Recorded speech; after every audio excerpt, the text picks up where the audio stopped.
the right to vote, and I can tell you that when you speak to politicians, they tell you that the limited time they have for canvassing and election time, the decisions they have to make about demands that are put on them when they are in office, they have a sense of which neighborhoods in Toronto, which housing complex have 60% of their residents who are not who are non-citizens, which neighborhoods have over 30% that are non-citizens. There is a clustering of, I would say, voteless and marginalized in Toronto, and you can see from this chart in other municipalities as well. And it's a very good thing that we're looking at the areas that we need to ramp up the engagement and participation, both at the leadership level and at the grassroots public and popular level. So I will leave it at that, and I thank you very much.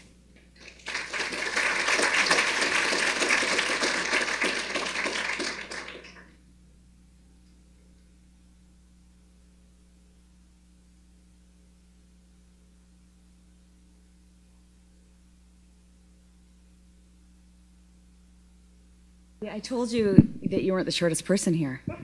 And I have like 3-inch heels on, so anyway, it's all downhill. This is a very high podium. Hi, everybody. My name is Alison Loat, and it's really a pleasure to be here. Thank you to Maytree and to everybody for inviting me to talk to you today. Sorry, I'm just... I hope you can listen to my disembodied voice. I am the co-founder and executive director of an organization called Samara, where we do a combination of research and educational projects designed to reinvigorate political participation in Canada. We're a few years old, and we were founded by two people here in Toronto, just growing increasingly concerned with people's growing disillusionment and disengagement with politics. Today I thought I would talk to you a little bit about what we're learning from a program we've been working on since last summer with Maytree and others called Democracy Talks. Democracy Talks is really designed to get at something that was raised in the first panel. How do we listen and bring forward the voices of people who are not asked to participate in politics and who are often not included in it? We developed this out of some research that we did about 1.5 years ago called The Real Outsiders, where we spoke to a number of different groups across Canada of citizens who have chosen not to vote and newcomers who have chosen not to vote, and talked to them about why that is and what that might tell those of us who think a little bit about how to engage people in politics about how to do that differently. So just to give you a little bit of background in Myer, this sort of dovetails nicely from some of the things. Oh, this is the delay you were telling me about in the slides. Okay, fortunately I have a paper.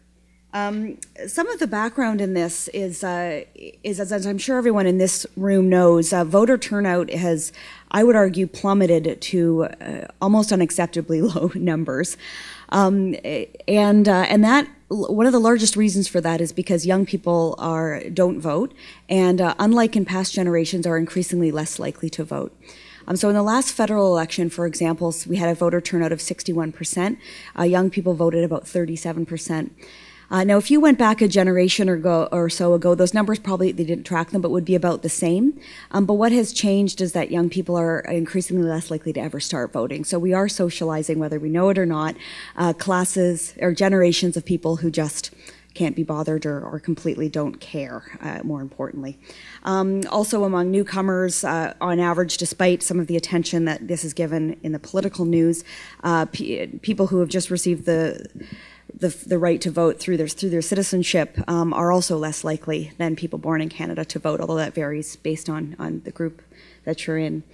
As I mentioned, some of the research that we've done also tries to illuminate this problem in some new ways. So one of the things we learned from The Real Outsiders is that we, who worry about this kind of stuff, and politicians and government officials in particular, pay a tremendous amount of attention to those 40 days around an election.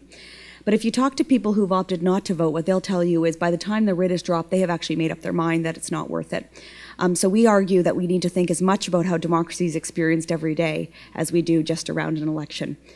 We also know from some public opinion research we have done that young people in particular care more actually than adults about the social issues facing their communities, but are very unlikely to connect that to politics. And again, that's interesting when you remember where most dollars are spent and how laws are formed. But we know also that there are some really exciting areas of opportunity on how to reconnect. For example, the role of a political discussion is highly correlated with people's likelihood to feel empowered and feel able to participate.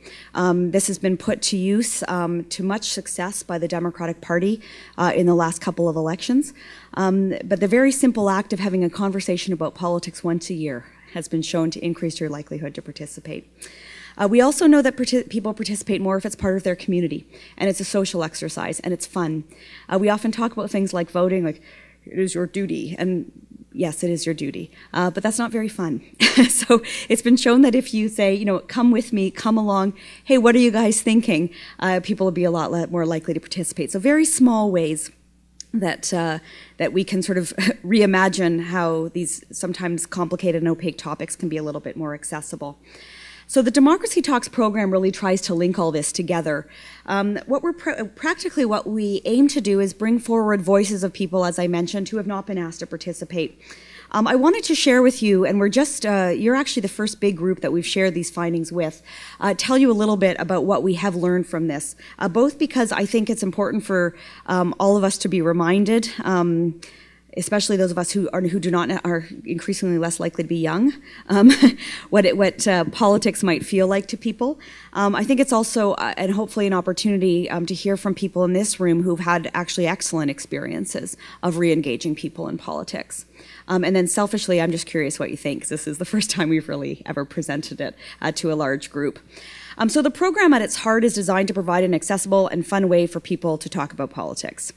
We work together with community organizations, a lot of them based here in Ontario, but across the country, who are interested in trying to think about how they can embed political programming and bring voice to their members.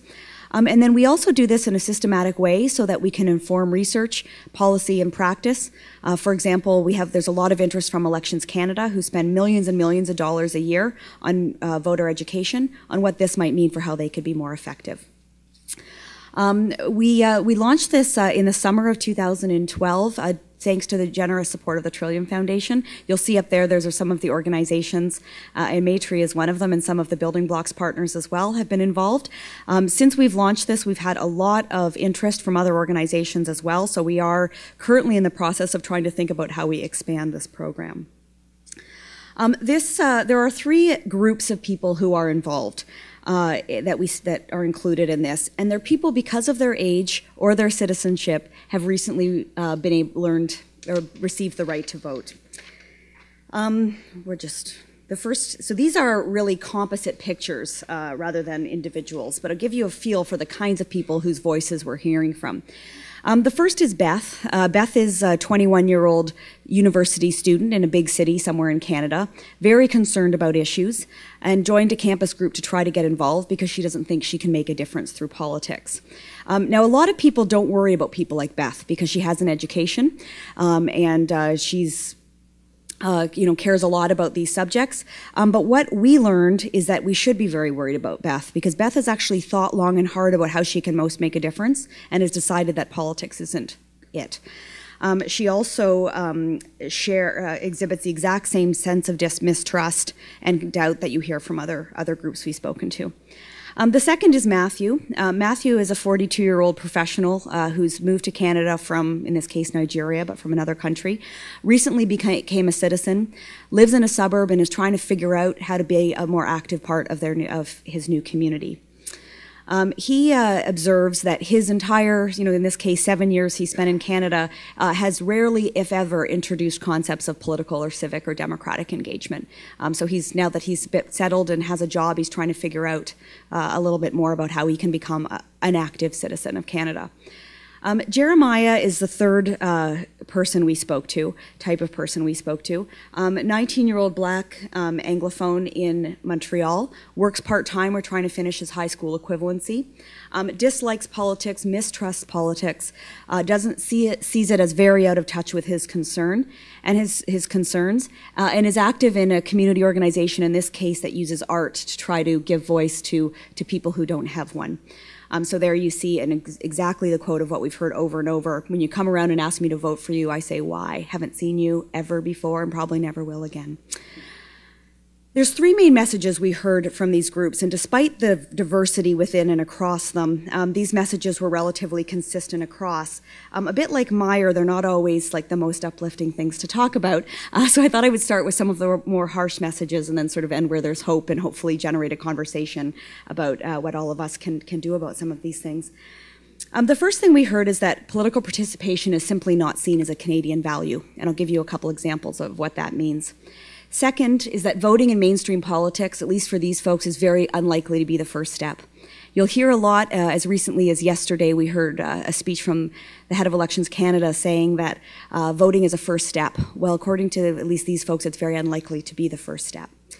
And then the better news is that reconnecting citizens in politics will require a trusted local intermediary. And we're very lucky in this country because we actually have a very large and diverse set of community organizations. And if we can think about how they can be trusted connectors for these people, I think we will, I think there's progress we can make. So I'll just touch on a bit of detail on each of them in turn. So 3 points under essentially this message that people are not seeing political participation as something that is valued here in Canada. First, and any of us who've been through this probably know this, civics education is frankly a turnoff. It's worse than sort of being unhelpful. It's actually turning people away from politics, and this came up most regularly from people like Beth. I'm told I have 2 minutes, sorry, way too long. Secondly is that the settlement process, as I mentioned when I spoke about Matthew, is void of political education. A really poignant example of this was when Matthew came in with his Discover Canada guide, which he'd of course memorized to get his citizenship, and he noted that there was one line about voting, nothing else about any other form of political participation, and 2 paragraphs to describe the role of the beaver in Canadian history. A third is that voter communication that these folks receive from government, and they don't distinguish politicians from government officials, is seen as very unhelpful. A comment from Beth there about the new voter registrations she received when she was 18 that really didn't, she felt treated her like she was an idiot and didn't tell her about why any of this mattered.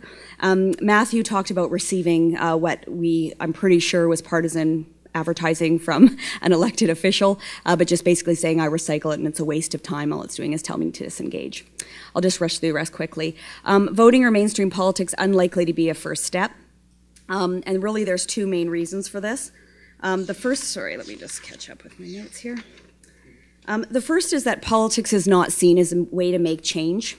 And I talked about that a little bit when I spoke about Beth, but even when people may vaguely see that politicians make decisions, they don't necessarily see their participation at the ballot box as at all relevant to that. There's a sense that decisions are made before that even happens. Secondly, and I guess more perniciously, and we heard this most strongly from Jeremiah, is the sense that politics actually works against people's interests. It reinforces the needs and interests of people in power to the exclusion of people outside power. So again, to come around and say, why don't you vote, is very, very unlikely to be heard. Very sad stories, as I'm sure you can imagine.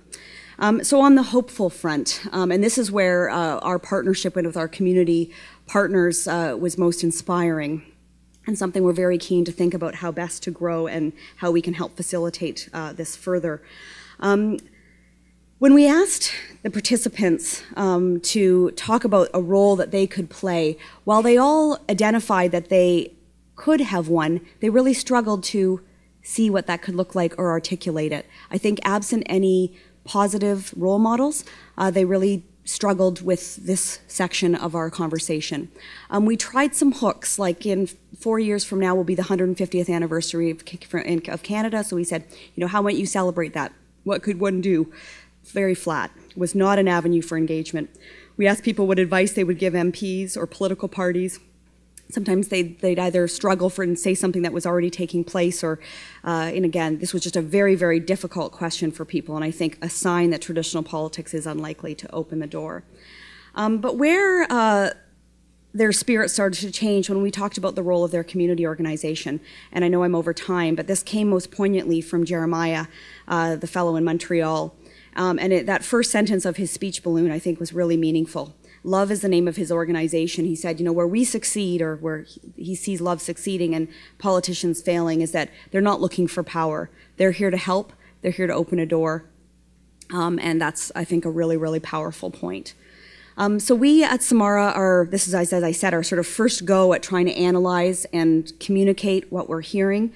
And as I mentioned, we have been asked to present this to some government officials who do spend a lot of money on advertising to these communities, not necessarily very effectively. We are planning a roundtable workshop with some of our partners to talk about how we can advance it, updating the materials, putting them online so we can help facilitate the participation from everyone else we're hearing from, and developing our second phase. So thank you, and thanks for indulging my time.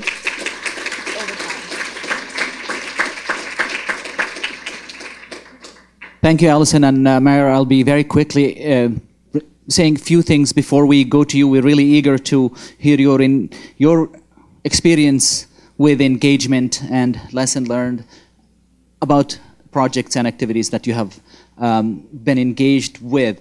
I want to talk a little bit about Thorncliffe Park as an example of who is engaged and who's not engaged and in what, and really the impact of some of those engagement strategies that we need to also learn the ways of engagement that immigrants and refugees bring in. It's not really just only learning to engage in the way we do politics here, because as Alison says, there some of it is really disinteresting. There are ways that are much more interesting that people bring.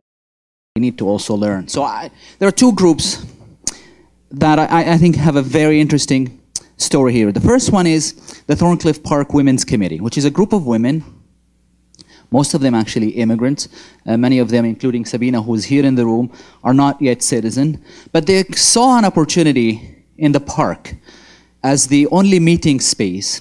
Thorncliffe Park is the home of the largest population of young people in the city. The 0 to 14 population in the city in Thorncliffe is much larger than the rest of the city, and that's why Thorncliffe Park Public School is the largest elementary school in the country. It's about 2,000 students. So they saw that there's two things. One, there really is no functioning playground. I mean, the fact that the highest concentration of children in the city and the only park in that neighborhood does not have a functioning playground should have been a cause to get people organized and be very vocal. But it didn't for a number of reasons.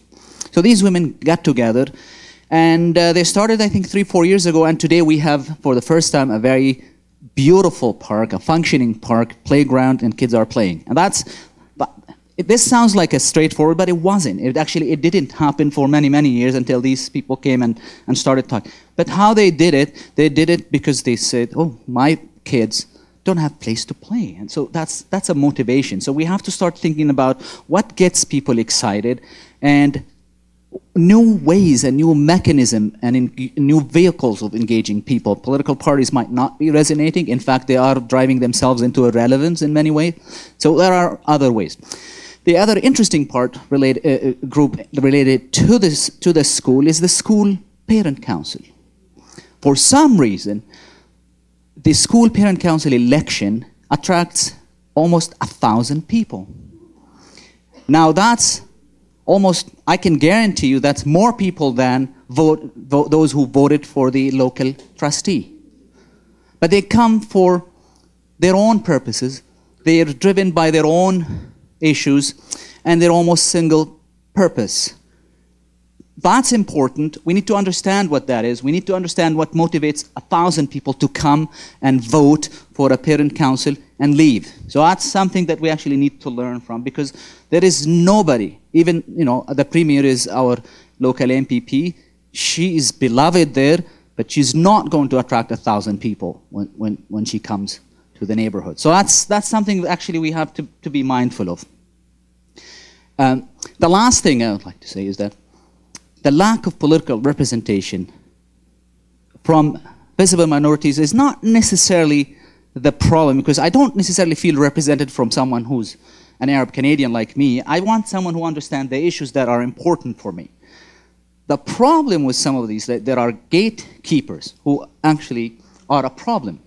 So an example, and I'll close and I'll open the floor for you, is in the last elections of Municipal Ward 26, there was an opportunity to elect the first Muslim as a member of council, and came pretty close. But what happened, because internally, community did not really like this particular person, they ran 5 candidates from the same community just to disperse the votes.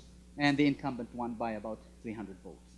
And that's, and the 4 other candidates got more than 1,000 votes. So that's, now, that is a fact, and it happens in many places, and we have to be mindful of that. And I'm just saying that as an example to say that, and that municipal ward is the only municipal ward in the last election that has well above 50% of voters turnout. And that's important too. So that's just a quick story to put Thorncliffe Park as an example. I don't think it's truly unique. There are many communities across the cities that are underrepresented and voiceless precisely because of these things. But it's groups like Sabina's and the Thorncliffe Park Women's Committee that actually are putting them back on the civic integration map. So the floor is yours. I'd like to, and Myer and Alison really want to hear some of your experiences with engagement. So I'll come. I have a roving microphone. So I'll start with you. It's not a microwave. Yes, my name is Bianca, and the question is to you about the 905 area, Durham region.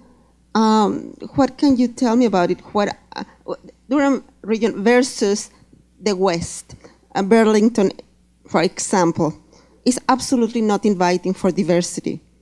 So I didn't see any numbers. Is this on? Yeah.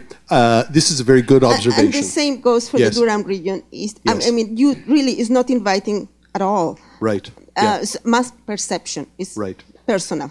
And I would say it's a very accurate and important perception that I lumped 905 all together. They are very different in terms of their population distribution and in terms of the political pattern. So the vast majority of the racial minority candidates elected are in Peel region and York region. Not on the west flank in Halton and not on the east flank in Durham, and it has to do with a number of factors. Importantly, of course, the population settlement demographics, which are much higher for immigrants and racial minorities in municipalities like Brampton, Mississauga, Markham, Richmond Hill than they are in Whitby, Oshawa, Burlington, Oakville. They're much higher. It's a lot of South Asian communities, huge Muslim communities, huge, and it's growing because they cannot afford to buy places or to rent. Yeah. So they are going, and it's on the rise. So I disagree, at least in the Durham region, what I've seen. Yeah. And I just wonder, why is that happening? I obviously have to go back and refresh on my numbers. So I certainly will do that. I appreciate your comment. Yeah.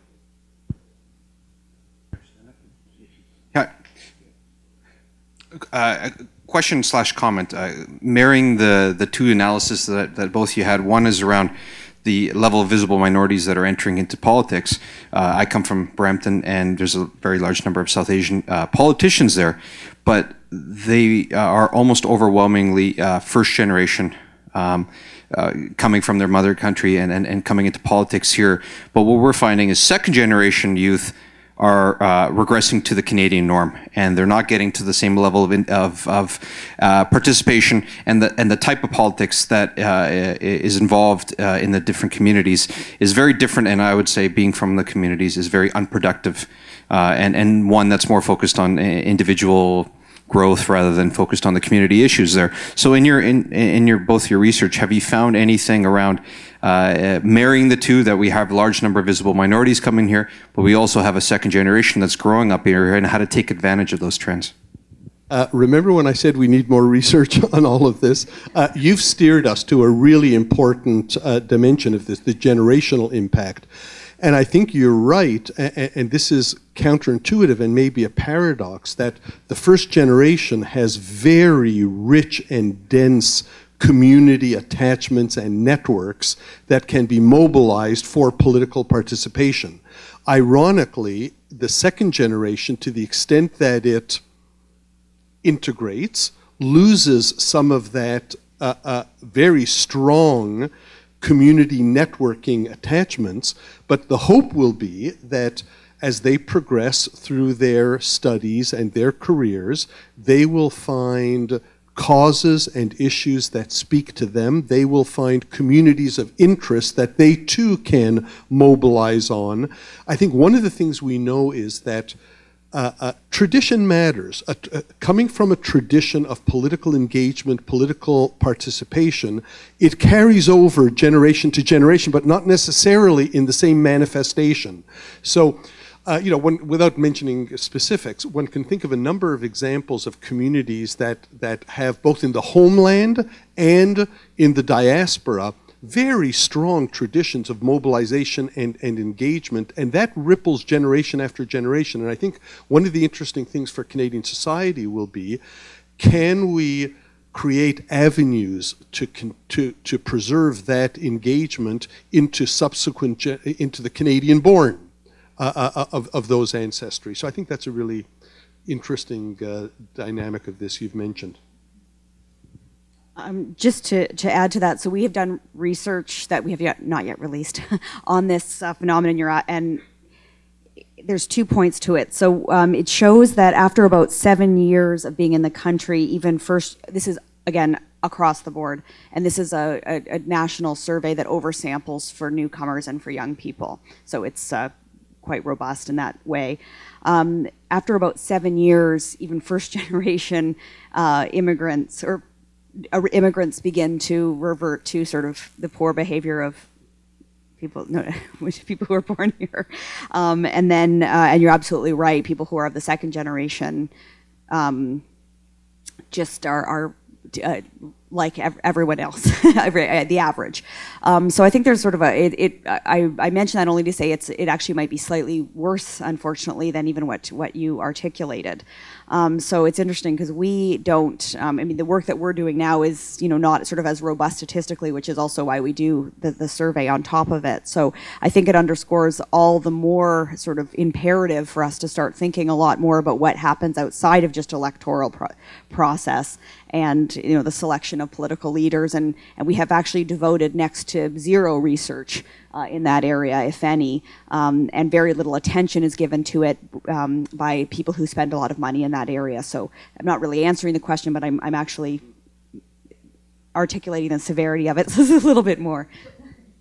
Hello, my name is Eugene, and I'd just like, my question is directed to Myer there. As I'm aware that the politicians themselves are selected by a committee or a caucus, and have you done any surveys to find out how many visible minorities are actually involved in the caucuses that select the politicians that apply for a political job? Good question. There is a nomination process that plays out federally and provincially, and the political parties are the gatekeepers in that. Municipally, again, this may be why we might be inclined to think the municipal level would be best. You don't need anyone's approval to run municipally. You just throw your hat in and you run. There isn't the nomination process to go through. The closest I've gotten, and it's not, I haven't drilled down as deep as the interesting question you're asking. What I can tell you is I did look at, in the last provincial election, was the proportion of candidates. I gave you the proportion of people who won seats who are visible minorities. Then I looked at what was the proportion of candidates who ran federally and provincially. And the answer is it was a visible minority. It was marginally higher than the proportion who won. So the overall number I gave you was, it was like at 11% of the seats were won by visible minorities. The proportion of candidates who were visible minority was somewhat higher than that, but not a lot higher than that. And so one of the things you can extrapolate from that is visible minority candidates have a lesser percentage of getting elected. Just on a purely statistical basis. But the short answer is I haven't drilled down as deep as you would like me to drill. But I think what again I will come back to is, political parties know winning and self-interest very, very well. They look at some constituencies and I think they color code those constituencies. They look at the demographics and they tell themselves who do they need to have as a candidate in that area to be credible. And again, I come back to this. I think as valuable as it is that they go and recruit racial minority candidates in Mississauga and in Brampton and Markham, it plays against visible minorities in most other constituencies where they figure, okay, there isn't a large community, we don't need a candidate of that background. So I think that is a dynamic at play. I can give you some information on the federal Liberal and NDP party where there has been studies done, but I can tell you that after if you want a bit more. My concern is the framework of our discussion, having been involved or been around enough to go back to the issue of women's liberation. It always puzzled me that women never decided they could have their own party. If you're half the country, what's your problem? Just get on with it. And I've seen this adjustment to the power structure as perhaps one of the issues that I would look at, because when you meant to bring it forward to your presentation here where you said that the young people have their concerns, but they don't see the political party as the vehicle through which those concerns can be addressed. The issue is the area of discussion, or where ideas, which are really what politics are about. Politics are about ideas.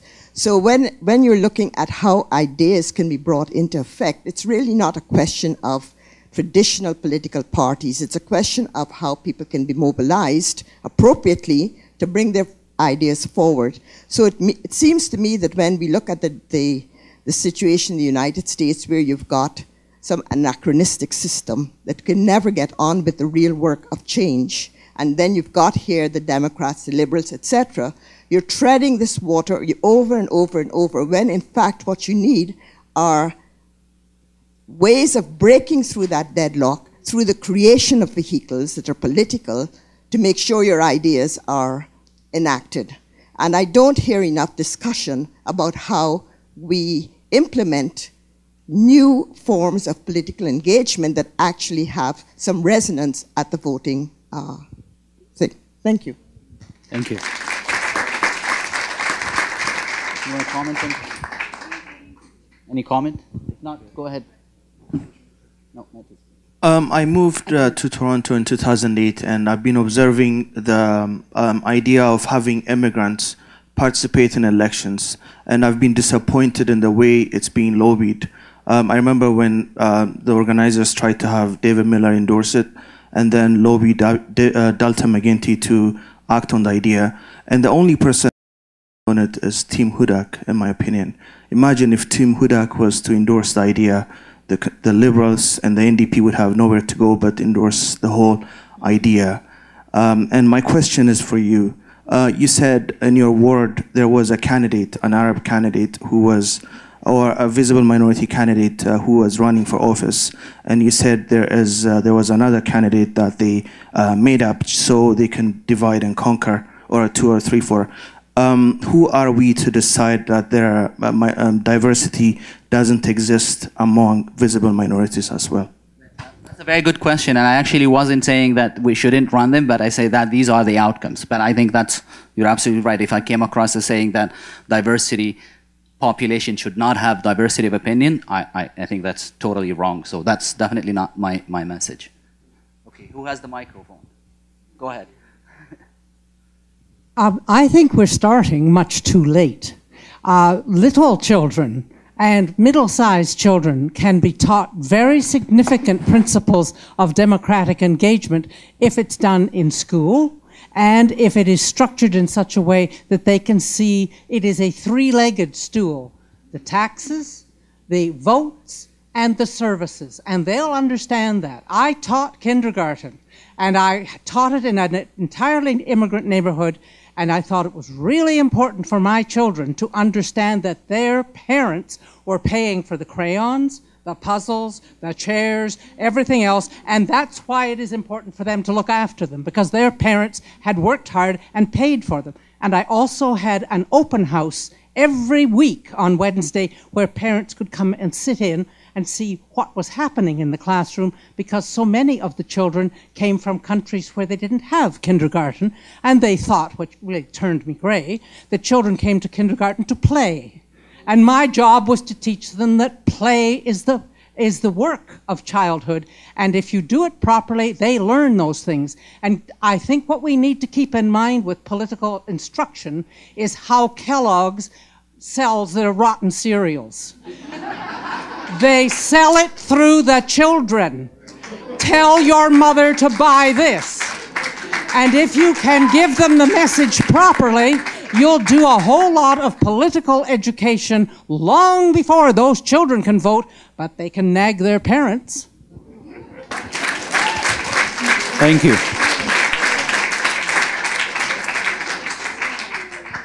Hi there, I'm Melanie Smith. I think this question is for Alison, but I'd appreciate comments from all of you. You've made a really clear case, all of you, about the role of community organizations in political and civic engagement. Do you have any comments on how other I work in the public sector, how other sectors might be able to contribute and help to make the change that's needed?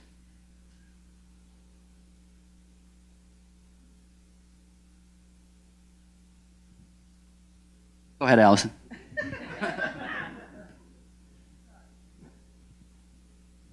I think there is a big role for those in the public sector and in the private sector who are very well resourced comparatively to others to think differently about the way that they allocate their community funding. I have been in sort of the innovation of politics and policy world for about 12 years, since I was in my early 20s, and I have tried very hard to, with very little money, and I'm sure all of us know about this, to get thousands and thousands of people to have voice in politics and bring ideas forward, and to some success run on a shoestring. So I guess when you look now at how the corporate sector is increasingly funding things, it is very much targeted to, now this is a blanket statement, but a lot of it is really tied to reinforcing the marketing and branding of that particular organization. And I can understand that, and everybody is under fiscal pressure. But what my concern with that is that it reinforces the distance between institutions of power and wealth and regular people even more. And I would say the same for governments, and I think it's almost borderline worse. And I think it's hard for governments because they have to prove accountability for the dollars they spend. And I've worked in government and I understand that. But it's actually even harder to try to figure out how to work with, as an organization outside government, and I know there's loads of experience in this room on that, to figure out how to bring what is happening in a genuine way in communities forward to governments. They often want it to be exactly as they want it to be, on a timeline that they want it to be. And again, I understand the pressures, so I because I have never had the privilege of working for an organization that grants money, I actually think it really does behoove those in those positions just to think a little bit differently about how they sort of support and allow space for some of the more genuine expressions, because that is where you find the innovation. I mean, Alan said that at the very beginning, right? And I mean, there's lots of thoughtful writing on this in the philanthropy community, but that's one sort of area, and I appreciate it's broad, that I would start to think about. One last comment on that: decline in trust of big institutions is huge. From churches, businesses, governments, it is in like the 20 and lower % in a lot of cases. Who is being trusted more is the nonprofit sector and NGOs. So how can organizations who have the wealth and power reallocate their resources to people who are trusted without ruining that one shred of trust that's left? So I don't know, that's the stuff I would be thinking about. Quick thought and comment from me is your really interesting comment reminded me of the first finding that you had up on your slide of one of your interviews saying the problem with Canada is that political participation is not seen as a Canadian value, that we don't, across all dimensions of our public life, we don't promote and value engagement, participation. We probably have more of a submissive rule following kind of orientation to cultivating acceptance and knowing one's place rather than taking a place. And I think this connects to the comment way at the back, and my eyesight fails. I don't know if that was Fiona commenting. Yeah. Fiona reminds us every institution in this country can be part of the solution. The family can be part of the solution in terms of how it organizes itself, the signals it conveys about the roles and opportunities for each family member. The school can be part of that. The workplace can be part of that. The religious institution can be part of that. It's a question of whether in the totality of the realms of our interactions and experiences, are we validating and promoting participation, or are we really encouraging a passive submissiveness? And we've gone too far in that other direction, I think. Thank you. We're running out of time, unfortunately, so we have room for 2 more questions. Someone already has the microphone. Go ahead. Yeah. Thank you for your excellent presentations. I had a question and a concern regarding the visible minorities, and most of them being immigrants. The political powers use these minorities for their own political purpose. And one of my concern, being a resident and not a citizen, in Canada, what I've noticed is that there's a lot of focus, a lot of resources being spent on the settlement process, right? So you have funding going on to that direction. But as far as the integration of these communities is concerned, raising their awareness, building the political capital, making them understand how they can be used for those purposes, I think there is a need for investment on that. And I really would want to, after this session, work with you. Like, how can the research that you have over there, how can we educate the visible minorities as to how it impacts their lives? I mean, we know in the previous elections, some of the communities were actually used for their purpose, for this purpose, and later on, they found out that it was their rights that had been compromised. So I think there's a lot of need for all of us to really think about that we should not be focused on the immediate gains versus a larger community gain. Thanks. There's no responses. Go ahead. Hi, my name is Mina. Just wanted to ask about, one comment first is that on corporate boards, we look at female participation. It's around 12% or whatever. That number is very, very low. We don't look at visible minorities. I don't think I've seen a number on that. Now, if you look at the numbers you were giving, Myer, earlier about the percentage of visible minorities, how many of those are women? It would be very interesting, because I think you'll see, if it's 11%, you might see 1 or 2%. How do we engage more visible minority women in this process?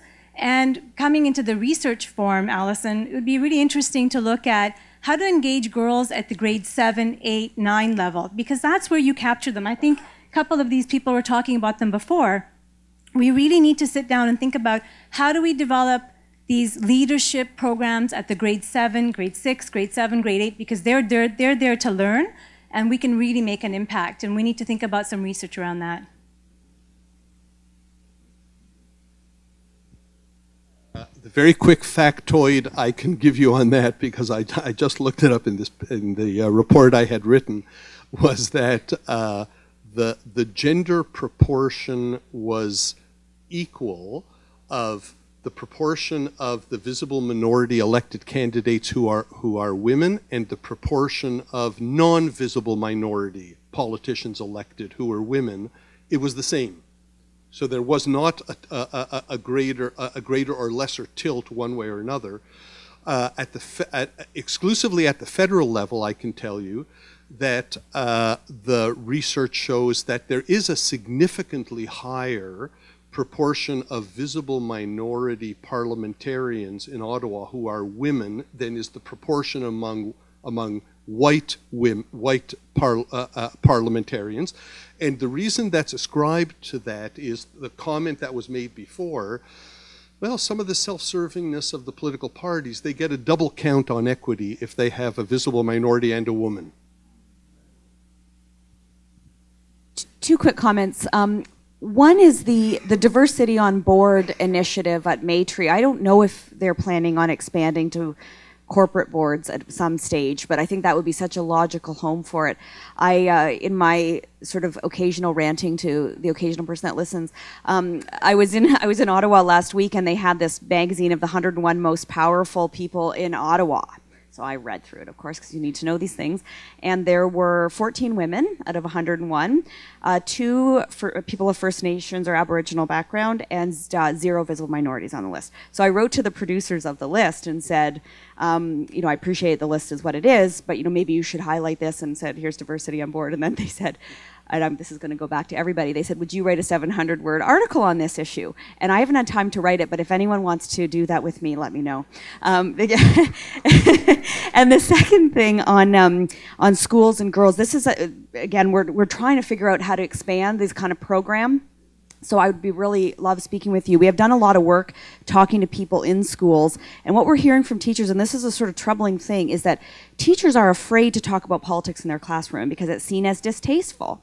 So even, I work with an organization called Student Vote that does mock elections in schools, and it's a really fabulous organization premised on exactly what the woman at the back talked about, get the kids to tell their parents.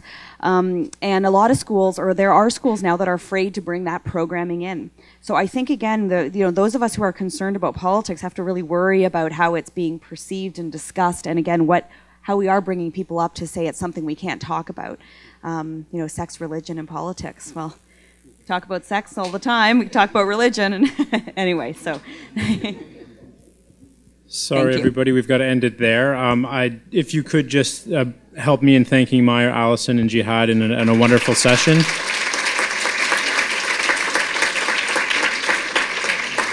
Now, clearly the conversation doesn't end here or in this room. We are having a break now, though, a marketplace in the main area where you got your lunch. Feel free to continue this conversation, and then the next set of workshops will start in about 40 minutes or so. Thanks very much.